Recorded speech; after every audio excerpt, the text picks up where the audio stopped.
Ici Satou. Les sorties scolaires m'ont été pénibles, mais je me souviens parfaitement de toutes les visites que j'ai faites à l'âge adulte. J'imagine que ça aide quand on s'intéresse vraiment au sujet. Youpi, on peut vraiment passer la journée ensemble? Oui, bien sûr. Arisa s'accrocha joyeusement à mon bras lorsque je hochai la tête. Mes affaires de noblesse et mes rencontres étaient terminées pour le moment, alors j'ai enfin pu passer la journée à visiter des ateliers avec mon groupe. Notre premier arrêt fut l'atelier de verre de l'ancienne capitale. Qu'est-ce que c'est, maître? Des bonbons? Lulu regarda avec curiosité le petit tube que tenait l'un des ouvriers. Ils étaient en train de fabriquer des récipients en verre. Un magicien avait jeté un sort de refroidissement sur le passage d'où nous observions, donc nous n'avions pas trop chaud, mais je pouvais voir des gouttes de sueur perler sur le visage des ouvriers. Des bonbons? Pochi adore les bonbons parce que c'est sucré, monsieur. Tama et Pochi bavaient légèrement. Non, les idiots. C'est un outil pour faire du verre, expliqua Arisa au trio confus. L'ouvrier souffla dans le tube, et une bulle de verre se forma au bout. Elle semblait bien plus grande que ce dont je me souvenais lors d'une sortie scolaire dans un atelier de soufflage de verre. En y regardant de plus près, je réalisais que le tube était en fait un outil magique. Bisous, il a soufflé et a fait un cercle, monsieur. Du calme, vous deux. Lisa prit le couple excité dans ses bras. Mais le mouvement de sa queue montrait clairement qu'elle était intriguée aussi. Un ballon, maître, ça a formé une bulle, je vous le signale. Alors que le récipient en verre grandissait, Nana semblait sur le point de s'éloigner du passage pour regarder de plus près, alors Mia et moi la retenions par les bras. Lulu, qui s'apprêtait à faire de même, rougit légèrement. Maître, une observation plus attentive est nécessaire, je propose. On doit observer d'ici, d'accord? Soyez sage, intervint Mia. Contrastant avec la fascination de Nana, Arisa semblait si ennuyée qu'elle étouffa un bâillement. Je ne pouvais pas vraiment la blâmer, je suppose. Puisqu'il s'agissait d'un atelier de verrerie orque, je m'attendais à quelque chose d'un peu plus fantastique que cet atelier de verrerie si ordinaire. Si ça vous intéresse, voudriez-vous essayer vous-même après avoir fait le tour? Bien sûr, si ça vous va. Le directeur de l'atelier nous faisait visiter. Nous bénéficions probablement d'un traitement VIP, car nous lui avions été présentés par le chef de la famille noble propriétaire de l'atelier. La pièce suivante qu'il nous montra était celle où étaient traitées les matières premières du verre. Les ouvriers portaient des tissus couvrant la bouche et le nez, probablement pour se protéger de la poussière. Ici, on réduit en poudre du granit, du quartzite et d'autres pierres. Puis on la mélange à cette poudre bleu-gris, issue de la pierre orque, et on la chauffe pour obtenir du verre. De la pierre orque? Quelle sorte de substance fantastique était-ce là? J'ai interrogé le responsable de l'atelier avec curiosité. C'est un minerai qu'on trouve près des monts Grapevine. Si sa poudre est mélangée à de l'eau, elle forme des bulles. Ces bulles sont, à en juger par le reste de son explication, la pierre orque était en fait une soude naturelle. J'étais quasiment certain qu'il existait un minerai similaire dans mon ancien monde, même si je ne me souvenais plus de son nom. Toutes ces nouvelles informations me réjouissaient, même si je me demandais s'il était gênant pour cet homme de devoir donner une explication aussi technique à un noble observateur. La dernière salle était lourdement fortifiée, avec des gardes postés à l'entrée. Ce sont les outils magiques que nous utilisons pour fabriquer du verre. La grande pièce avait la taille d'un gymnase, contenant plusieurs grands outils magiques côte à côte. Elle me faisait penser à une usine moderne. Apparemment, ces outils avaient été abandonnés par l'Empire orque qui s'était établi ici avant le royaume de Shiga. Ça me rappelle une presse hydraulique. Je comprenais ce qu'Arisa voulait dire. Du verre chauffé à blanc était coulé sur une base d'environ 1,50 m sur 2,10 m, puis pressé par un mécanisme placé au-dessus pour former du verre plat. Il me semblait avoir vu une vieille vidéo montrant du verre coulé sur du métal en fusion pour obtenir du verre plat, mais ici, ils utilisaient une sorte de champ de force magique pour former les plaques. Je pourrais peut-être reproduire cela assez simplement avec des sorts comme moule magique et cube. De plus, ils nous ont montré le processus de transformation de ces plaques de verre en miroir, qui impliquait un produit appelé nitrate d'argent. Le miroir fini n'était pas très différent de celui que j'utilisais dans mon ancien monde. Le processus de fabrication du nitrate d'argent était décrit dans un de mes livres d'alchimie, donc si je mettais la main sur cette pierre orque, je pourrais probablement fabriquer des miroirs moi-même. En consultant la carte, j'ai trouvé une boutique d'alchimie qui en vendait. Je ne savais pas à quel point cela me serait utile, mais j'ai décidé d'en faire provision pendant notre séjour dans l'ancienne capitale. Puis, après la visite. Bon, voyons qui fera le verre le plus cool. Tama ne perdra pas? Pochi non plus, monsieur. Comme d'habitude, Arisa exaspérait Tama et Pochi. Tama et Pochi inspirèrent profondément et soufflèrent dans les tuyaux de toute leur force. Malheureusement, leurs poumons furent trop lourds pour le verre gonflé, qui éclata dans un grand bruit. La plupart des autres filles hurlèrent, surprises par le bruit. Quelques-unes restèrent silencieuses, comme Mia et Nana, mais elles restèrent figées, les yeux écarquillés. Par pitié, le verre brûlant s'envola loin du groupe, personne ne fut blessé. J'emmenai Tama, Pochi et l'agitatrice, Arisa, pour m'excuser auprès du directeur du studio. Pas du tout, je suis simplement soulagée qu'aucun d'entre vous n'ait été blessé. Mais d'habitude, le pire qui arrive quand on souffle trop fort, c'est qu'un trou se forme dans le verre et qu'il se déforme, alors je suis surpris qu'il ait explosé comme ça. L'homme semblait déconcerté, mais au moins, il n'était pas en colère. Après cela, nous avons suivi les instructions des ouvriers et chacun a pu fabriquer sa propre pièce de verre. J'étais particulièrement ravie, car j'avais acquis la compétence « travail du verre » au passage. En sortant, je me suis renseignée sur le prix d'un miroir en pied. Malheureusement, leur réservation était tellement complète qu'il leur faudrait 2 ans avant d'en fabriquer un. Ils pouvaient cependant fabriquer des miroirs à main beaucoup plus rapidement, alors j'ai décidé d'en acheter quelques-uns. Votre travail doit être très populaire, alors. Oui, nous avons beaucoup de chance.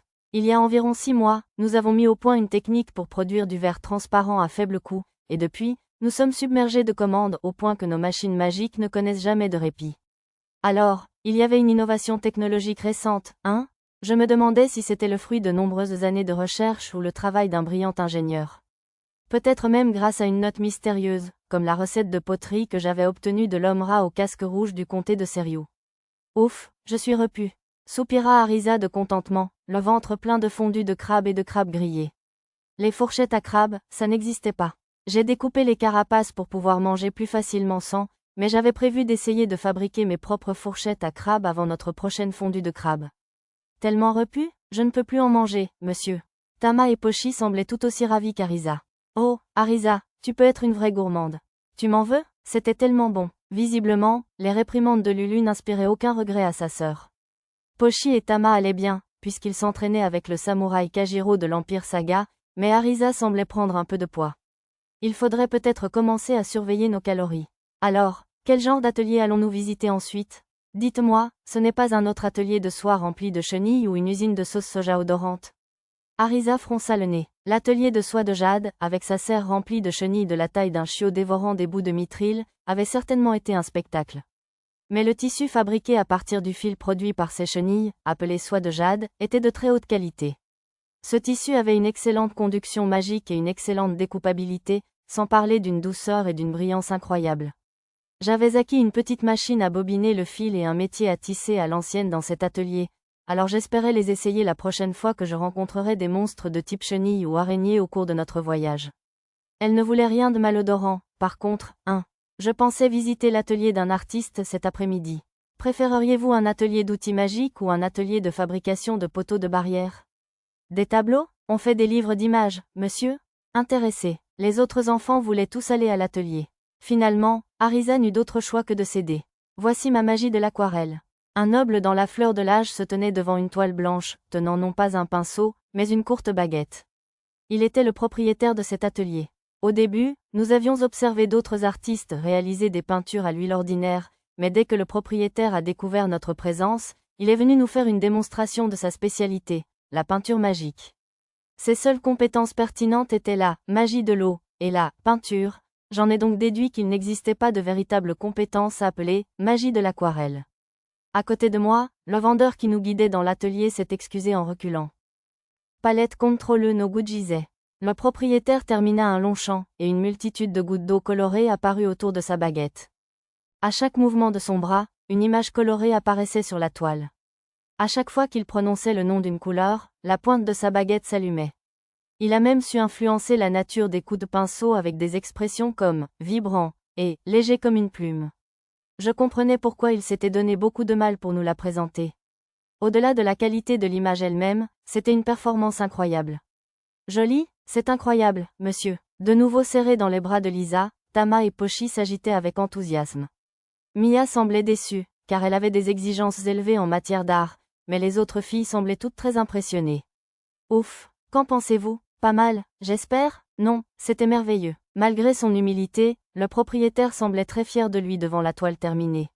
Monsieur, pourriez-vous revenir au bureau bientôt, s'il vous plaît? Non, je dois divertir Sir Pendragon.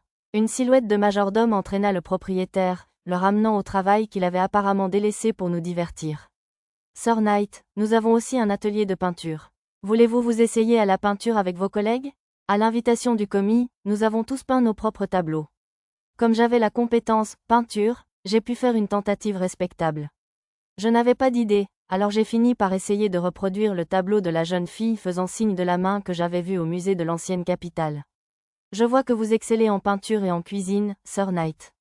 Serait-ce un portrait d'un membre estimé de votre famille?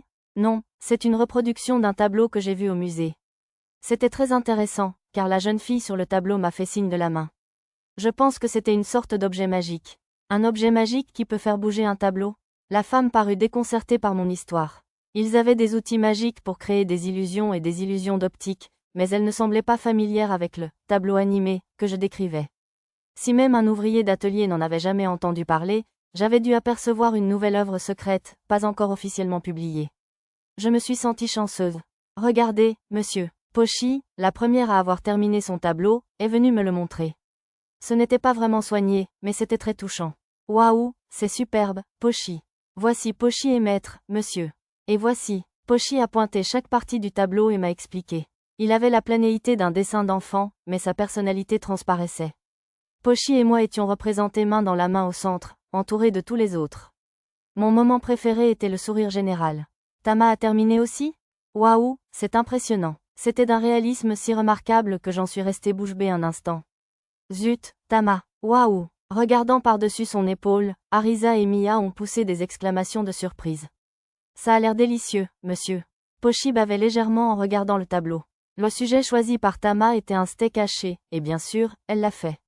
Entre la vapeur brûlante et la sauce demi-glace qui coulait sur le steak et sur la plaque de cuisson, le tableau était plein de touches de réalisme. Si on utilisait cette image comme affiche, on pourrait vendre des steaks hachés comme des petits pains. Les autres enfants me montraient leur tableau à leur tour. Oh, un jardin fleuri? Très joli, Mia. Le tableau de Mia nous représentait, elle et moi, debout dans un jardin fleuri. Naturellement, c'était très bon. Mariage. J'ai décidé de ne pas commenter le titre du tableau. Maître, j'aimerais votre avis, je vous en prie. Ça me semble bon. Pour être honnête, je n'arrivais pas vraiment à déterminer ce que le tableau de Nana était censé représenter. Poussin, la question de Mia est correcte, je l'affirme. Cet échange a finalement révélé le sens de la toile jaune. Lisa peignit Tama et Pochi, tandis que Lulu peignit Arisa. Bien que maladroite, ces deux toiles étaient magnifiques et témoignaient de l'amour des artistes pour leur sujet. Comme c'était probablement leur première fois, j'ai pensé qu'écouter leur cœur était la meilleure solution. Hormis Arisa, qu'il fallut empêcher de peindre un nu de moi, tous finirent leur tableau et quittèrent la classe satisfaits. En rentrant de l'atelier, je m'arrêtais pour acheter du matériel de peinture. Au passage, je demandais s'il y avait des marchands qui pourraient me porter une lettre à Seriou et on me dirigea vers un fournisseur de nobles qui accepta de la porter en route pour Kuanu. Ma lettre était adressée au soldat magique Zena. Je l'envoyais dans une boîte aux lettres scellée, ce qui me permit d'y joindre quelques objets achetés dans l'ancienne capitale. Cette fois, Tama et Pochi avaient aussi des lettres à envoyer. Leurs lettres étaient adressées au jeune Yuni, leur ami qui travaillait à l'auberge du front de la porte à Seriou. Tama n'avait qu'une seule ligne, mais Pochi en a écrit suffisamment pour remplir une petite nouvelle. Comme il serait peut-être difficile pour la destinataire de les interpréter seule, Arisa ajouta une lettre complémentaire à la propriétaire de l'auberge. En la parcourant, je découvris le genre de lettre polie qu'on envoie à un partenaire commercial. Plutôt que d'envoyer des lettres seules, j'y ajoutais quelques vieux souvenirs de la capitale pour les gens de l'auberge du front de porte, notamment des cadeaux pour Yuni choisis par Tama et Pochi. Il n'y avait pas de moyen simple d'envoyer du courrier aller-retour dans le royaume de Shiga, j'incluais donc des frais d'affranchissement pour que Yuni puisse écrire une réponse. Le prix d'envoi d'une lettre dans ce monde parallèle était un peu élevé pour des enfants, après tout. Oh là là, tu t'es vraiment fait plaisir. Tu crois? Je n'ai dépensé que 3 pièces d'or. Arisa me regarda avec étonnement tandis que je repensais aux cadeaux inclus. Les rubans de soie jade et les miroirs à main étaient un peu chers, mais les crèmes pour les mains haut de gamme, les colliers de corail, les peignes en écaille et les bibelots en verre étaient loin d'être aussi chers qu'il le semblait. En fin de compte, c'était quand même moins cher que n'importe lequel des cadeaux que j'avais préparés pour ces goûters. Quand j'ai dit ça, Arisa m'a regardé encore plus fort. Faisons un livre d'images ensemble. Arisa a dû apprécier le cours de peinture, puisqu'elle a fait cette proposition après le dîner. Un livre d'images? Mia a incliné la tête vers Arisa. C'est vrai, on va choisir une histoire, et on dessinera chacune une des images. Ce sera amusant. Ça pourrait être amusant. Étonnamment, Lisa semblait partante. Je suppose qu'elle a toujours aimé qu'on lui lise des livres d'images, elle aussi. Je vais dessiner Hooper? Moi aussi, je veux écrire une histoire, monsieur. Arisa, veuillez me présenter l'algorithme de production d'albums. Tama, Pochi et Nana étaient également partantes. On pourrait peut-être utiliser la grande table de la salle à manger, alors? Oui, sur la proposition pragmatique de Lulu, tout le monde s'est installé dans la salle à manger. Chargé de dessiner la couverture, j'ai passé une agréable soirée avec mes camarades. Une fois épuisé, je les ai couchés avant d'utiliser le sort retour pour me téléporter dans les ruines du labyrinthe et me consacrer à mon propre travail. Bon, d'abord, je vais essayer de fabriquer une épée magique de la taille d'un couteau. J'ai sélectionné moule magique et forge dans le menu magie et j'ai commencé à mouler une épée courte en bronze. Bien sûr, j'avais déjà effacé mon nom dans l'onglet réseau. Une fois la lame commençait à prendre forme, j'ai utilisé contrôle liquide pour graver un circuit magique dans l'épée courte avant qu'elle ne durcisse. Pour cette partie, j'ai utilisé transparence pour observer l'intérieur de l'épée pendant que je travaillais. Le circuit que je créais cette fois-ci était le même que celui que j'avais utilisé pour fabriquer une épée magique en bois auparavant. Une fois la sculpture terminée, j'ai sorti le liquide magique préfabriqué du stockage et utilisé le contrôle liquide et la main magique pour le verser dans les fissures. Peut-être grâce à mon expérience avec 120 mains magiques simultanées, j'ai pu terminer ce travail assez facilement. J'ai continué à utiliser le contrôle liquide et la main magique pour éviter que les circuits ne se déforment avant de refroidir. D'une certaine manière, c'était la partie la plus difficile du processus. La densité des circuits magiques provoquait une inévitable différence de température, empêchant la magie que j'utilisais de conserver complètement sa forme. J'ai d'abord abandonné, mais j'ai ensuite découvert que je pouvais empêcher la déformation en faisant circuler une infime quantité de puissance magique dans le circuit. J'ai ensuite découvert que cette méthode améliorait également la conduction magique de la lame de bronze. Après une trentaine de minutes de refroidissement, ma première épée magique de la taille d'un couteau était terminée. Elle retient plutôt bien la magie. Le flux était si fluide qu'il était comparable à celui de mon épée de fée.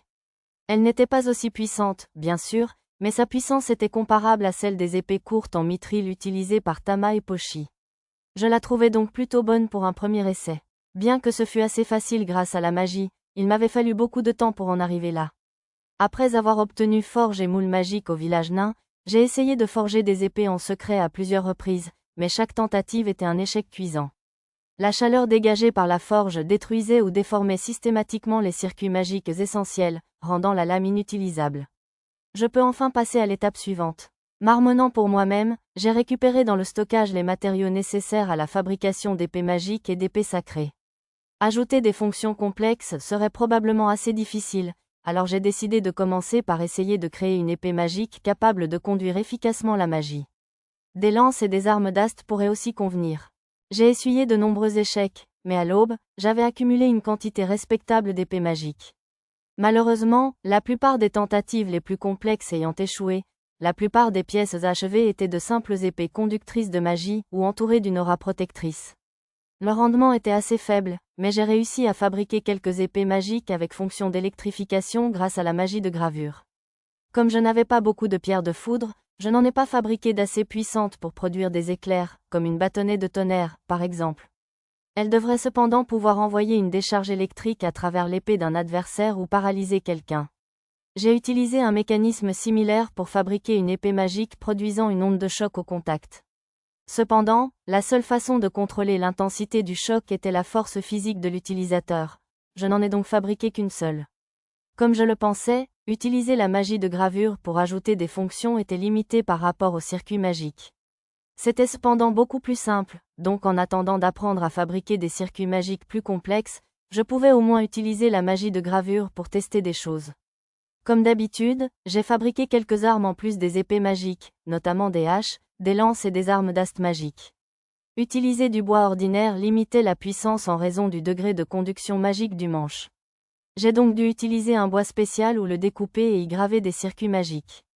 Or, j'avais beaucoup de bois supplémentaires provenant des branches de l'arbre montagne, alors j'en ai utilisé un pour fabriquer des manches.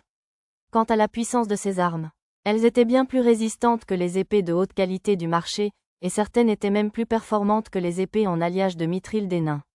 Cependant, leur seul avantage sur l'épée féerique que j'avais fabriquée avec l'ancien Doal résidait dans leur conduction magique, et elle faisait pâle figure face aux épées magiques et aux épées sacrées de mon butin de la vallée des dragons. Recouvrir la surface de la lame avec quelques lingots de mithril que j'avais sous la main en améliorait sensiblement la puissance. Je pensais donc que l'utilisation de bronze pour les lames les empêchait d'être plus robustes. Si je parvenais à obtenir des matériaux légendaires comme l'oricalque, je pourrais même surpasser les armes de la vallée des dragons. Même le mithril était difficile à trouver à l'état brut, aussi le mieux était-il d'en trouver un filon lors de mes voyages. Je pourrais alors me consacrer plus sérieusement à la fabrication de mes épées magiques. J'ai également tenté de fabriquer quelques épées sacrées, mais je me suis arrêté à 3, ne voulant pas gaspiller trop de bleu. L'une était une épée large à circulation magique, tandis que les 2 autres étaient un concept similaire, inspiré de Clédiam Solui. Si vous vous demandez pourquoi j'en ai fabriqué 2, c'est parce que j'ai acquis les compétences faux et contrefaçon après avoir fabriqué le premier. Je les ai donc activés et j'en ai fabriqué un autre. Le jeu en valait la chandelle. Le deuxième faux Clédiam Solui était visuellement indiscernable du vrai. Afin de reproduire la texture de l'original, j'ai utilisé un alliage à base d'acier pour la lame, ce qui l'empêchait de conserver toute puissance magique. Cependant, la magie qui s'évaporait dégageait une faible lumière bleue, lui donnant l'apparence d'une véritable épée sacrée qui rejetait son utilisateur. J'ai fabriqué ce faux pour le donner au sosie du roi. Après tout, je ne voulais pas qu'il ait des ennuis avec les nobles de la capitale royale pour m'avoir donné l'épée sacrée. J'ai donc laissé le faux Clédiam Solui et une lettre expliquant qu'il s'agissait d'un faux sur l'oreiller du sosie, dans le château du duc. Le vrai roi pouvait décider de son utilisation. Bien qu'épuisé, j'utilisais Retour pour retourner au manoir, mais j'étais pleinement satisfait d'avoir enfin réussi à fabriquer des épées magiques et sacrées. Le lendemain, je partis avec mon groupe et mademoiselle Karina visiter le temple Teunion, dans le quartier noble. Sire Pendragon, qu'est-ce qui vous amène au temple? Pour une raison inconnue, Orion, le frère cadet de Karina, était également présent. Peut-être était-il obsédé par sa sœur. Mes assistants ici n'ont jamais été baptisés au temple, alors j'ai pensé apporter ma contribution et demander à l'un des prêtres de nous baptiser. Le baptême? Vraiment? Orion parut plus surpris que prévu. Est-ce un problème? Non, aucun problème, aucun problème. On aurait dit qu'il y avait effectivement un problème, mais mon véritable objectif était de m'assurer que mes amis remplissent les conditions du trésor de la résurrection, au cas où, alors je n'avais pas l'intention de reculer, même si c'était le cas. Après avoir expliqué ma visite au jeune prêtre qui nous accueillit à la porte, il nous fit entrer dans une salle d'attente. Elle était probablement réservée aux nobles, car le canapé était très moelleux et le reste du mobilier, plutôt luxueux. Quel plaisir de vous accueillir aujourd'hui, monsieur Satou. Quel plaisir de vous revoir, dame Sarah. Sarah apparut dans ses vêtements de prêtresse. Derrière elle se trouvait une prêtresse d'âge mûr. D'après l'étiquette art, elle était chargée de gérer les contributions. Nous échangeâmes nos salutations, puis je lui expliquai la raison de ma venue et lui remis l'argent de la contribution. J'avais déjà expliqué la situation à Sarah dans une lettre, nous avons donc pu procéder à la cérémonie sans problème. Par ici, monsieur Satou. Sarah nous guida plus loin dans le temple. Les fenêtres du couloir baignaient tout d'une lumière bleu pâle. Oh là là, quelle atmosphère mystérieuse. Pure. Mia et Arisa semblaient un peu mal à l'aise dans cette sainteté. Tama et Pochi, quant à elles, semblaient prêtes à s'endormir dans les bras de Lisa. Ah bon? Alors, vous êtes bien Sir Satou? La grande prêtresse du temple Teunion me salua d'une voix douce. Son teint était bien plus radieux que la dernière fois que je l'avais vue sous le nom de Nanashi. Apparemment, les baptêmes avaient lieu ici, au sanctuaire. Enchanté de vous rencontrer, madame. Je suis Satou Pendragon, chevalier héréditaire et vassal de la baronnie Munno. Je l'avais déjà rencontrée plusieurs fois sous le nom de Nanashi le héros, mais c'était la première fois qu'elle me rencontrait sous le nom de Satou, alors je me présentais poliment. Pour une raison inconnue, cependant, elle me fixa du regard, immobile. Monsieur Nanashi? Murmura-t-elle. Hein? Elle sait? J'utilisais mon visage impassible pour dissimuler ma détresse intérieure. Prêtresse? Lança Sarah. Je suis désolée, j'ai dû divaguer. La prêtresse se ressaisit précipitamment. Elle avait dû murmurer cela sans réfléchir. Je suppose que je n'aurais pas dû sous-estimer cette prêtresse de haut rang avec son talent d'oracle. Nanashi est le héros qui a récemment sauvé la vieille capitale, n'est-ce pas? Oui, c'est vrai, c'est quelqu'un de très fort, humble et merveilleux. La grande prêtresse, d'âge mûr, rougit légèrement, comme une jeune fille. Et apparemment, la prêtresse est amoureuse de lui. Pardon? Une femme ne perd jamais son penchant pour le romantisme, vous savez. La réponse posée de la prêtresse ne fit que faire rire Sarah davantage. Et de qui es-tu amoureuse, Sarah? PPP, je ne suis pas. Sarah me regarda frénétiquement, comme pour implorer mon aide. J'aurais été ravie de l'aider, mais vu le moment choisi pour ce regard, tout le monde aurait cru qu'elle était amoureuse de moi. Je suppose que je ne devrais pas trop te taquiner. La prêtresse souriante détourna son regard de Sarah vers moi.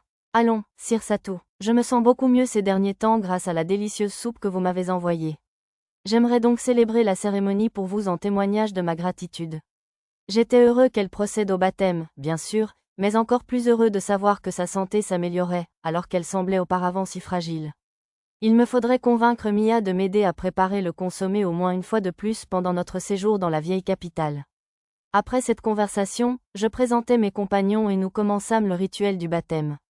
Je suis vraiment désolé, mais étant un futur seigneur, je ne peux être baptisé dans aucun temple. Sur ces mots, Orion s'éloigna de la zone où se déroulait la cérémonie. En y repensant, je me souvins qu'Arisa m'avait dit que les personnes ayant conclu des contrats avec les cœurs de cité, comme les rois et les seigneurs, ne pouvaient pas être baptisés.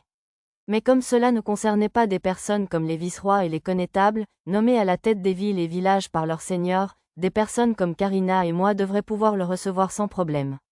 Orion avait peut-être été surpris à l'entrée du temple, car je prévoyais de me faire baptiser moi aussi. Maintenant, agenouillez-vous et faites le vide dans vos esprits. La grande prêtresse nous regarda tous et parla d'une voix douce.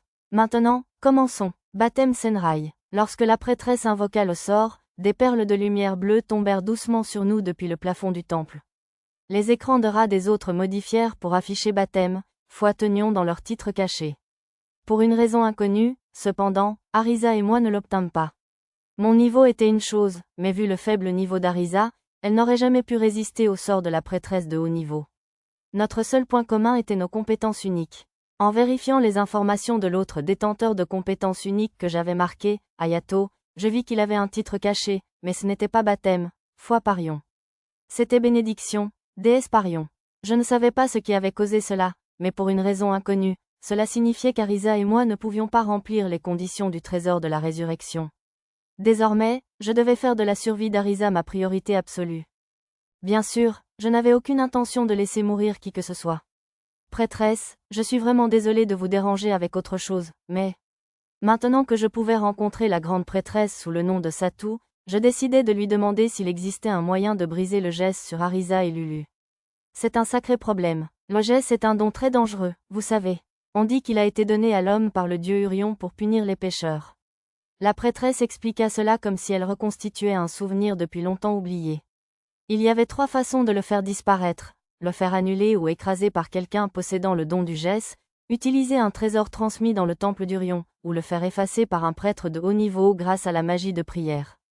Le seul utilisateur connu du geste était le sage noir qui contrôlait plusieurs pays de l'Ouest.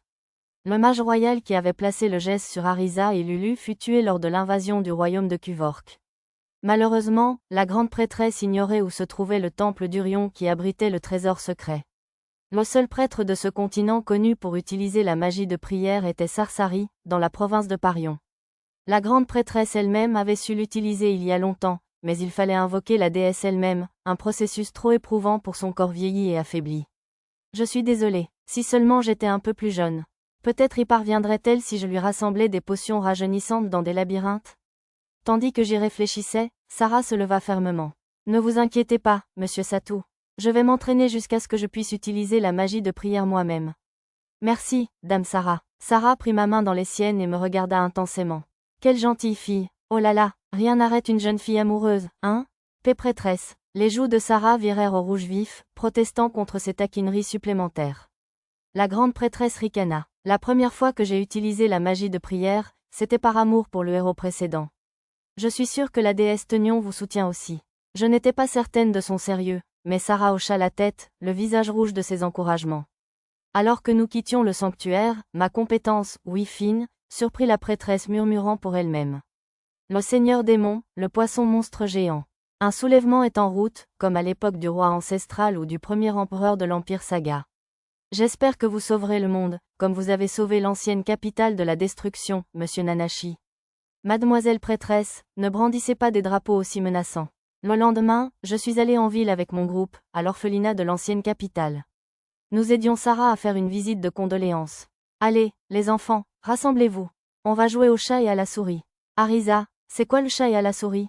Je ne comprends pas. Moi non plus. Tama aussi? Je n'en ai jamais entendu parler non plus, monsieur. Silence, je vais t'expliquer. Le jeu de l'ombre, c'est... Arisa, Tama et Pochi jouaient avec les jeunes enfants dans le jardin, sous la surveillance de Lisa. Nana et Lulu s'occupaient des bébés, tandis que Mia les aidait en leur jouant une berceuse. Monsieur Chevalier, ces mèches?